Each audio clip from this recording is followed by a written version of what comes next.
Hi there, and welcome to this brief overview and a few insights from Lessons from a Lifetime in Education, my secret EdTech diary. I'm Al Kingsley, and I'm going to give you a real whistle-stop tour through some of the themes and topics that are included in my book. I hope you enjoy. So let's start with some key points and work first of all. Sometimes you have to look back to move forwards. And that's a theme that was reflected at the beginning of the book, really looking how, in many cases, much of what we do in education is evolution versus revolution. And to start with, we can play on one of the key strengths that education presents. Naturally, that we are reflective, and by being reflective, we can look backwards and learn lessons that we've adopted previously. Within our school setting, it might be what's worked well so far. Have we reviewed what's been sustained and become embedded with our use of technology to date? Do we know where our collective skills lie? Do we undertake regular surveys? Do we know who to go to for relevant and appropriate support for different apps that we use? But in the bigger picture, the book reflects on the adoption of technology over the last 20, 30 years, and where in many cases the success or failure of the products isn't about the technology in hand, but actually about the process for delivering the project. Whether there was the appropriate CPD and support for our staff, whether there was clear intention for everybody involved as stakeholders of what we were trying to achieve, why we were trying to achieve it, and how we were going to measure that. And it goes in fact all the way back to the 1920s when we think of the very first teaching machines invented by someone called Sidney Pressey.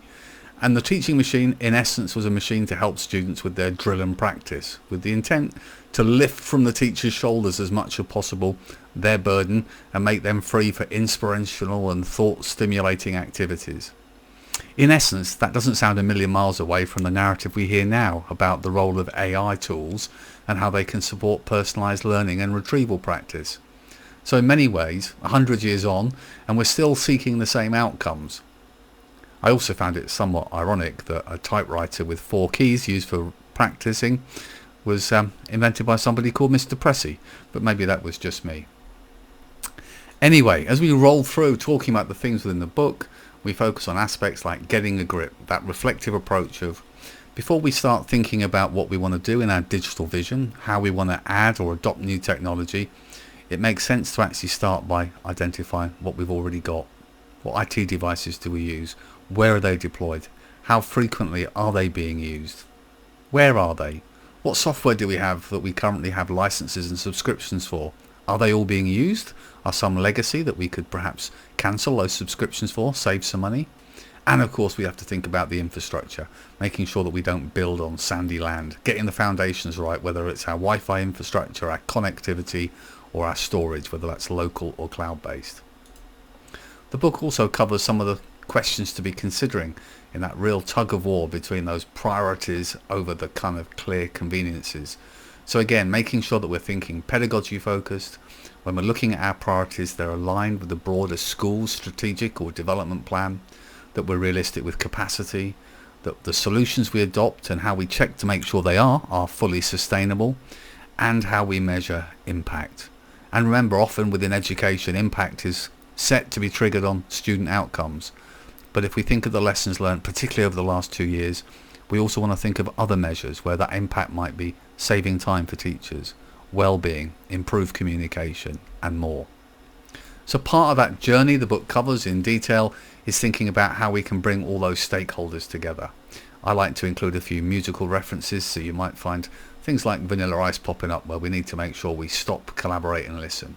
But again, at the heart, it's about getting that feedback from teachers and students, looking at ways that we can innovate, improve engagement, as well as stimulate innovation in the classroom.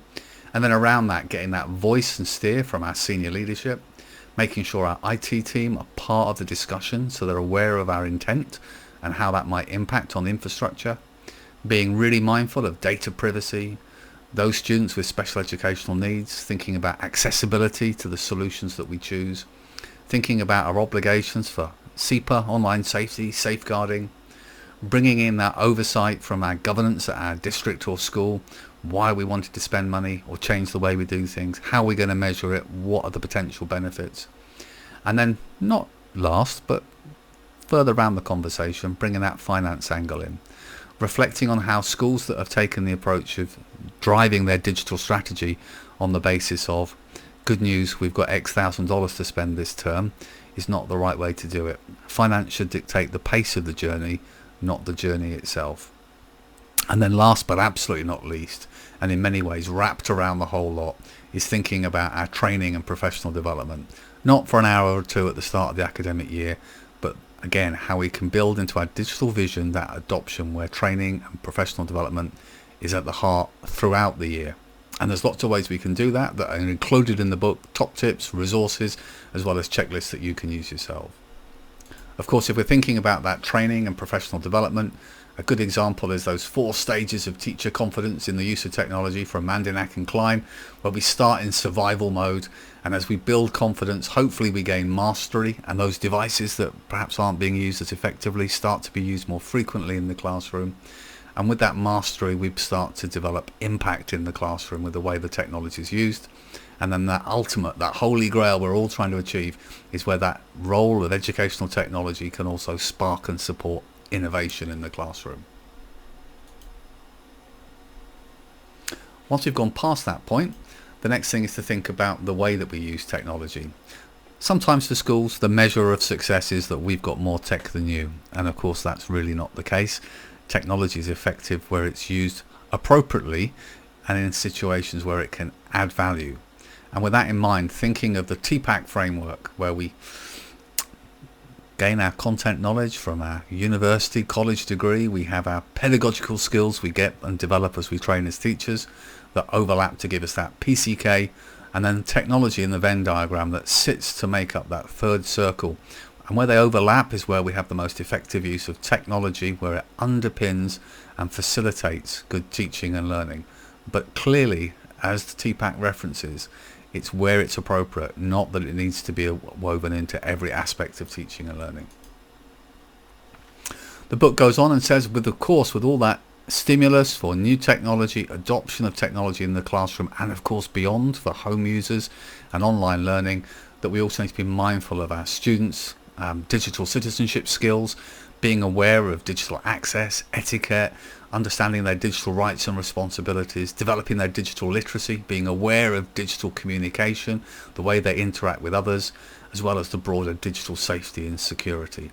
And the book has a section covering different topics around digital citizenship, online safety, reflects on CEPA obligations, and more for schools to adopt. Once we move beyond the digital citizenship, we also talk about a project. Building a digital vision and delivering it within your school or district involves delivering change. And if we expect change to be a straight line, we're going to be sorely disappointed. So the book explains the process from that initial shock for how we can build users and build their confidence and receptiveness to the adoption of technology, where we're clear on our intent, our expectations, and of course those expectations are realistic in the time frame, and where time and training is provided to facilitate that development, where people start to experiment, select solutions, and integrate it into their everyday teaching and learning. Alongside that, one of the big lessons we've learned, again, if we think over the last 18 months to 2 years with the pandemic, is that communication is key. And if we think about communication, it starts perhaps with that communication internally between leadership and staff about intent, expectations, and why we're selecting solutions, but it goes much beyond. With the new tools that we've adopted, whether we're Office 365 or Google centric, we've now got great tools that we can adopt and develop to improve our teacher to student communication, our school to parents, and the broader community engagement. And in many areas that's been a huge win and success in recent months.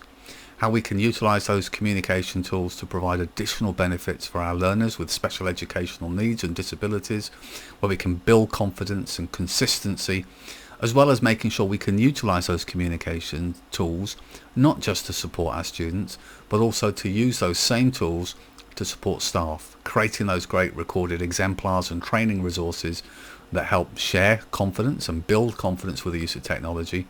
But also, for the first time, we've got that connectivity where we can connect and share resources easily with peers who are teaching similar subjects, perhaps elsewhere in the district or even further beyond. The book sets out examples, not just mine, but voices aligned, voices from around the world about their expectations of a vision for a school which is fit for a digital world. And in many cases, you might not be totally shocked by some of the feedback, but it's very much built around pedagogy, experience and outcomes coming first, and where EdTech is not the daily discussion, but an integral part of the school day.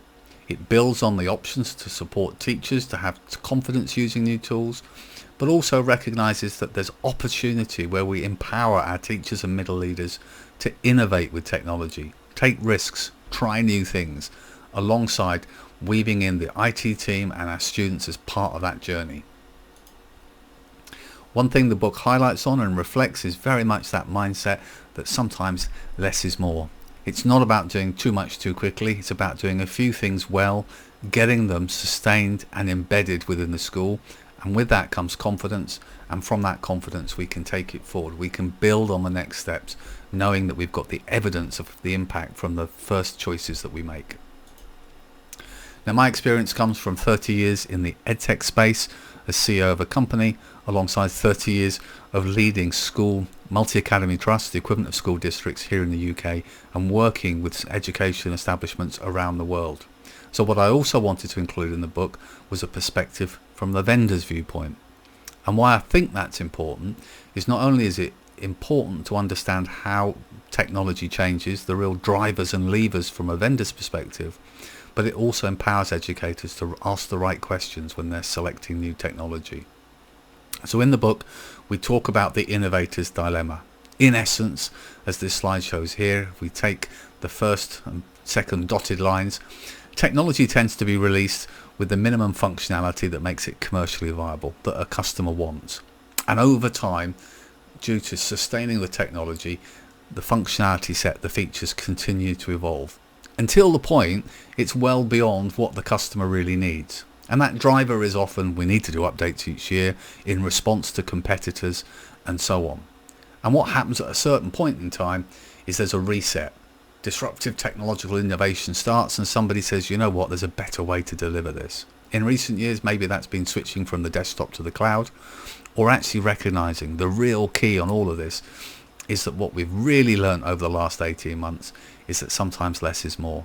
The most important priorities for successful software and application adoption is that they're easy to use, they're flexible, they're device agnostic, they're easy to support and maintain. Of course, they need to come with a low price point as well, but actually no longer are we chasing the product with the most features. We're looking for the one that's most flexible and most usable for our staff. So recognizing that really helps in the process. Next up in the summary that we talk about within the book is really thinking about the different types of evidence. The narrative has moved. It's all about now selecting technology, EdTech, that has evidence behind it, that research-informed technology. And over the last couple of years, we've seen an explosion in the solutions that are available. And in some regards, that makes it harder for schools and districts to make the right choices. So finding those different sources of evidence, which are covered in the book, from anecdotal to descriptive to correlational, really helps support the process. To make it easy, there's rubrics, and here's an example of a rubric here which schools and districts can use to follow two strands. In one strand, looking at the technology and identifying whether it aligns with the curriculum. Is there already a solution in your toolkit that it does something very similar?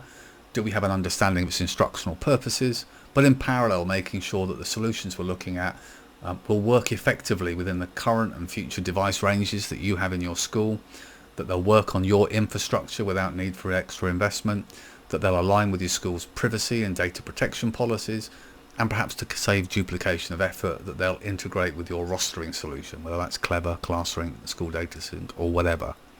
And only then, once we've identified those core starter for 10 checkpoints, do we move to the section about vetting the vendor, evaluating the solution, making sure we can do a trial with our own environment to evaluate its benefit, and capturing feedback from teachers that they believe it will have a beneficial impact on teaching and learning before we move to the selection and purchasing phase.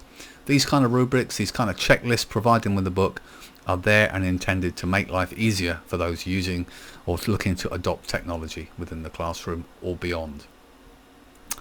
As you'd expect, there's a big section including the book about how you build your digital strategy.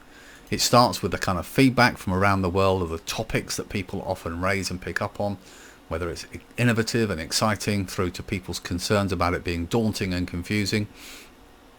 It sets out some frameworks that you can use to make the process more accessible, building pillars for your digital strategy around learning and innovation, students' digital skills, teachers' skills, technology and infrastructure, effective communication, and last but not least, everybody's well-being. Again, with guides and frameworks around each of those.